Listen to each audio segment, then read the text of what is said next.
자, 그런데 지금 이번 주입니다. 이번 주 목요일 13일에는 탄핵 심판에 대한 결과가 나올 분들이 계시더라고요. 지금 감사원장 그리고 검사 세 분에 대한 탄핵 심판 결과가 지금 나올 예정인데 2024년 12월 5일에 이 사건이 탄핵이 접수가 된 이후 석 달 만인데 이거 지금 결과는 법조계에서 어떤 식으로 예측을 하고 있나요? 그 감사원장과 검사 세 분, 그러니까 서울 그 중앙지검장을 비롯해서 그 차장 검사들 뭐 이분들에 대한 거는 저는 그냥 8명 만장일치로 기각될 거라고 생각을 해요. 지난번에 이상민 장관에 대해서도 마찬가지지만 이게 법적으로 기준이 안 되거든요. 아니 예를 들어서 그 탄핵의 이유가 탄핵 이유가 기본적으로 말이 되지 않아요. 어떻게 가만있어 봐. 그 이유 볼게요. 그 도이치모터스 사건을 제대로 수사하지 않았다. 언론 브리핑에서 허위 사실을 발표했다. 그다음에 최재 감사원장도 감사를 제대로 안 했다. 뭐 이런 식의 얘기들을 가지고서 이걸 가지고서 탄핵을 하겠다고까지, 그러니까 쉽게 얘기하면 그 모기 한 마리 잡는데 왜 우리 옛날 속담이 견문발검 이런 얘기 있어요. 모기를 보고 칼을 뽑는다라는 얘기가 있거든요. 그것처럼 진짜 견문발검이죠. 모기를 보고서 갑자기 칼을 뽑아갖고 휘두르면서 모기 잡겠다고 칼춤 추는 그런 것과 다를 바가 없거든요. 그 민주당이 앞에다가, 그렇게 하는 거죠. 그렇죠. 그 앞에다 이렇게 제가 가루를 열어서 말을 좀 채워드릴게요. 그러니까 내 마음에 들지 않게 뭐를 했다. 내 마음에 들지 않게 뭐를 했다. 그렇죠. 이거죠. 너는 나에게 모욕감을 줬어. 그렇죠. 뭐 이런 옛날에 무슨 관심법하는 궁예라는 드라마가 굉장히 유명했었잖아요. 그래요. 그거 마찬가지로 니들은 내 마음에 안 들어. 야, 감사원장도 마음에 안 들고. 뭐 물론 감사원장이 다 잘했다는 거 아니거든요. 감사원장 문제 있을 수도 있습니다. 감사가 제대로 잘 안 됐을 수도 있고, 사실 감사원이라는 게 우리나라에서는 그 4대강을 놓고서 감사 그 결과가 얼마나 많이 바뀌었는가를 보면 도대체 이런 감사원이 말이 돼라는 생각을 할 수도 있어요. 4대강 잘 됐다. 아니야 잘못됐어. 아니야 괜찮아. 아니야 문제가 있어. 이렇게 4번인가 5번 계속 감사 결과가 정권이 바뀔 때마다 바뀌어요. 그리고 보면 이 감사라는 것들이, 감사원이라는 게 얼마나 정치권에 의해서 영향을 받는가 이런 비판을 할 수가 있거든요. 미국처럼 우리가 감사원이 국회에 있는 게 아니고 대통령의 직속기관이기 때문에 물론 헌법기관이지만 그렇게 얘기할 수 있는데, 그렇다고 해서 감사원장을 이렇게 뭐 자기들 마음대로 칼 휘둘러서 목을 치겠다, 잘라내겠다라고 얘기하는 건 말이 안 되는 겁니다. 그렇죠. 그러니까 이 사람들이 이렇게 한 거 잘못된 거예요. 잘못된 거고, 따라서 저는 헌법재판소에서 뭐 헌법재판소에 대해서 이게 뭐 정치적으로 영향을 받고 있다 뭐다 굉장히 비판을 많이 하시긴 하지만 그래도 헌법재판소가 제대로 된 판결을 할 거라고 생각을 합니다. 그래서 8대 0으로 이거는 기각될 것이다. 이렇게 생각을 해요. 만약에 이제 기각이 되면 이 기각에 대한 결과도 민주당에선 좀 부담스러울 수 있을 것 같아요. 사실은 한덕수 총리의 탄핵이 이제 진행되고 나서 민주당이 사실 좀 그 지지율이나 이러한 것들에 타격이 있었는데 그렇게 줄탄핵을 하더니, 그리고 이번에 30번째 탄핵을 또 한다고 하던데, 와 이거 봐 역시나 이거 기각당했네 라고 나오면 진짜 그때는 국민들도 많이 아실 것 같아요. 그렇죠. 근데 지금 현재 우리가 궁금한 건 그거잖아요. 이거 그러면 지금 대통령에 대한 탄핵 심판은 어떻게 되는 거야? 그렇죠. 이게 제일 초미의 관심사일 거예요. 일단 이번 주는 안 나오는 것 같아요. 그래서 그죠? 그거 확실히 몰라요. 그러니까 뭐 연속해서 탄핵 심판하는 경우는 없다. 그러니까 발표하지는 않았다. 근데 사실은 뭐 지난번에 매주 금요일 날 노무현 대통령 때도 그렇고 박근혜 전 대통령 때도 그렇고 이 두 사람에 대해서 전부 다 금요일 날 그 탄핵 심판 결과가 나오지 않았느냐는데, 그거는 아무런 기준이 없는 거예요. 아무 때나 할 수 있거든요. 그래서 제가 보기에는 연속해서 나올 수도 있다라는 전망이 있는데, 그거보다는 17일이나 18일 날 결정을 하지 않을까 이런 생각이 들고요. 저는 예를 들면 지금 헌법재판소에서 이 그 민주당 쪽이 주도해서 제출했던 감사원장과 그리고 검사 3명에 대한 그 서울중앙지검장 등 3명에 대한 탄핵을 기각을 하면 그러면 그 다음에 만약에 대통령에 대한 탄핵을 인용을 한다 하더라도 사실 비판하기가 좀 쉽지는 않죠. 그렇죠? 그렇겠죠. 네, 예를 들면 그렇겠죠.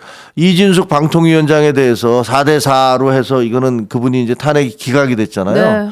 그리고 또 이번에는 저는 아마 8대0일 거라고 보는데 8대0으로 이게 그 기각이 되면 그다음에 대통령에 대해서는 또 어떤 결정이 내릴지 잘 모르겠어요. 네. 근데 그러면 그 기각이 되든 혹은 인용이 되든 거기에 대해서 이거 반발하기는 쉽지 않겠다라는 생각이 들어요. 네, 네. 그럼 본인들의 입맛에 맞춰서 예를 들면 이준석 방통위원장이 기각되고 그리고 이 검사들과 그 감사원장이 기각된 것들에 대해서 그거는 찬성을 하다가 대통령 용인이 된 것은 그거는 난 못 받아들이겠다라면 논리적으로 잘 말이 안 되잖아요. 그렇죠. 맞지가 않죠. 네, 그러니까 아마 그런 것들까지 계산을 해서 먼저 하나 뭐 이런 생각도 들기도 하고요. 그럴 수도 있겠네요. 솔직히 잘 모르겠어요. 네. 어쨌든 뭐 일단 목요일에 이번 주 목요일 13일에는 검사 3인 그리고 감사원장에 대한 판결은 나온다고 하니까 이거 좀 지켜봐야 될 것 같고 그리고 아마도 다음 주 혹은 이번 주에 얘기는 계속 많으니까 그러니까 이번 주 금요일 날 제가 좀 되기 힘들겠다라고 생각하는 것은 네. 금요일 날 하면은 대통령이 만약에 인용이 됐다고 쳐보세요. 인용이 된다? 만약에 그냥 기각이 되면 대통령으로 복귀하는 거니까 아무것도 아닌 거고 그렇죠. 인용이 돼서 대통령이 아니야. 그날부터 대통령이 아니야. 네. 그러면 이제 물러가야 되잖아요. 관저에서 나가야 되는데 아마 토요일 일요일이기 때문에 엄청난 시위대가 몰려갈 거예요. 그럴 수도 있겠군요. 그렇기 때문에 네. 제가 제 감으로는 네. 전직 기자적 감으로는 아마 금요일 날 하기는 쉽지 않을 것 같다. 오히려 주중에. 예, 오히려 주중에 하지 않을까 그런 생각이 들어요. 그러네요. 근데 예. 주중에 하면은 대통령이 과연 그 관저에서 물러가는 시간을 언제 잡을 것이냐. 그러면 아마 그 윤석열 대통령이 만약에 인용이 된다면 기각이 되면 아무것도 아니지만 인용이 된다면 거기서 계속 남아 있으면 그건 어떻게 해야 되느냐. 그렇죠. 안 물러가면 어떻게 해야 되느냐. 네. 그래서 적어도 주말까지 내가 시위까지 보고 나서 그 지지자들 결집시키고 나가겠다. 이렇게 얘기할 수도 있거든요. 이렇게 계산할 수도 있어요. 정치적으로. 근데 그렇게 되면 사실 우리 당은 타격이 엄청 큰 거죠. 엄청 크죠. 네, 진짜 엄청 엄청 큰 크죠. 거죠. 그리고 저 갑자기 이제 궁금해졌는데 만약에 인용이 됐어요. 네. 그러면 그때부터는 어쨌든 직을 유지하는 게 아니잖아요. 네. 그러면 경호처는 어디까지 경호를 할 수 있는 그거는 건가요? 이제 뭐 전직 대통령에 대한 그런 예우 예우 정도로만? 그 네. 기준에 따라서 하겠죠. 그것도 하다가 이제 재판에 따라서 만약에 내란죄가 인정이 된다면은 그건 네. 굉장히 심각한 거니까. 그렇죠. 그러면 내란죄는 아시다시피 사형과 무기밖에 없어요. 그렇죠. 내란 수괴가 되면 네. 그렇게 되면 이거는 뭐 그 재구속이 되든가 뭐 그럴 수가 있으니까 그건 어떻게 될지 모르는 거고. 근데 이제 법적으로 근데 거꾸로 말씀드리지만 기각이 되면은 그러면 아마 법원은 공소기각을 할 거예요. 왜냐하면 헌법재판소에서 기각을 한다는 것은 헌법 위배는 뭐 명백하지만 네. 왜냐하면 대통령이 본인이 얘기했잖아요. 그러니까 군대를 보냈다. 그리고 포고령 자체는 이건 상당히 위법하고 위헌적인 거거든요. 그러니까 네. 그건 맞는데 이게 대통령직을 파면할 정도의 중대성이 있느냐에 놓고서 이제 양형의 문제에 있어서 결정을 하는 건데 대통령이 파면될 이유가 없다라고 한다면 내란죄라는 게 형성될 수가 형성이 없잖아요. 되지 않죠. 예, 예, 그러니까 그러면 공소기각을 할 거고 인정을 하면은 그러면 그 부분에 대해서는 민간인이 됐기 때문에 이 내란죄 아니고도 다른 부분들에 대해서 이 직권남용이라든가 여러 가지 문제들이 또 있어요. 그러니까 그런 부분들에 대해서 다시 수사가 진행될 수도 있어서 하여튼 쉽지 않은 네. 굉장히 복잡한 일들이 벌어질 건데요. 둘 다 아무튼 우리나라로서는 굉장히 힘든 나날들을 보낼 것 같아요. 지금도 사실 좀 피로도가 있어요. 피로도가 있는데. 피로도가 많죠. 네, 근데 지금 계속해서 이게 뭔가 빨리 뭐 상황이 좀 정리가 됐으면 좋겠다라는 여러분들의 의견 참 많더라고요. 그럼요. 네, 사람들 네. 너무 피곤하잖아요. 피곤해요. 힘드시고. 왜냐하면 어떻게 보면 우리나라가 지금 그 외교적으로 그리고 경제적으로 해야 될 일이 산더미 같거든요. 굉장한 전환의 시대잖아요.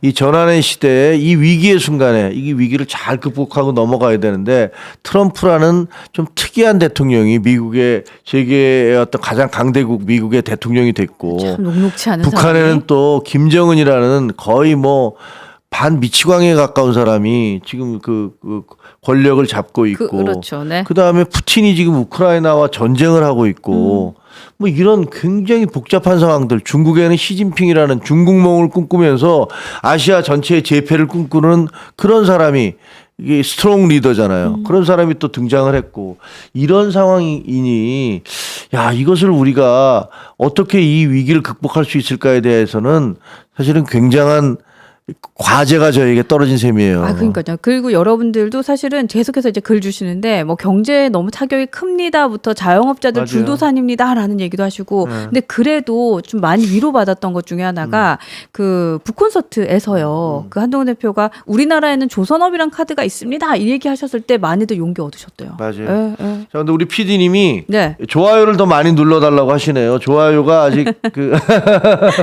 여러분들도 많이 예, 지금 여러분 좋아요를 많이 눌러주세요. 지금 지금 제 말씀을 들으시면 네. 그리고 지금 저희가 하는 얘기가 들을만하다고 생각되시면 좋아요를 많이 눌러주십시오. 네. 그래야 더 많은 분들이 들어오셔서 네. 저희와 함께 하실 수 있습니다.